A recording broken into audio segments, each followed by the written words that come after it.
السلام علیکم۔ میں بوڑھی عورت اور اس کا بیمار بیٹا۔ میں نے ڈاکٹر کی فیس ادا کر کے نمبر لیا اور کمرے کے سامنے بیٹھ گئی۔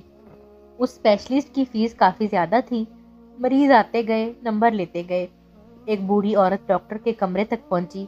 اس کی آنکھوں میں امیدوں کے دیے جل رہے تھے، مگر ڈاکٹر کی فیس سن کے دیے بجھ گئے۔ اس نے بیمار بیٹے سے کچھ بات کی۔ دونوں واپسی کے لیے دروازے کی طرف بڑھے۔ میں نے راستہ روک کر اپنا نمبر اور رسید انہیں دے دی۔ مجھے کوئی بیماری نہیں تھی۔ ہر ماہ ایک نمبر کسی مستحق مریض کو دے دیتا ہوں، پھر پورا مہینہ کسی ڈاکٹر کے پاس جانا نہیں پڑتا۔ دوستوں، امید ہے آج کی یہ کہانی آپ کو پسند آئی ہوگی۔ پسند آئے تو ویڈیو کو لائک کریں، چینل سبسکرائب کریں، اپنے دوستوں کے ساتھ شیئر کریں اور ساتھ ہی ساتھ کمنٹ سیکشن میں اپنی رائے کا اظہار ضرور کریں۔ اللہ حافظ۔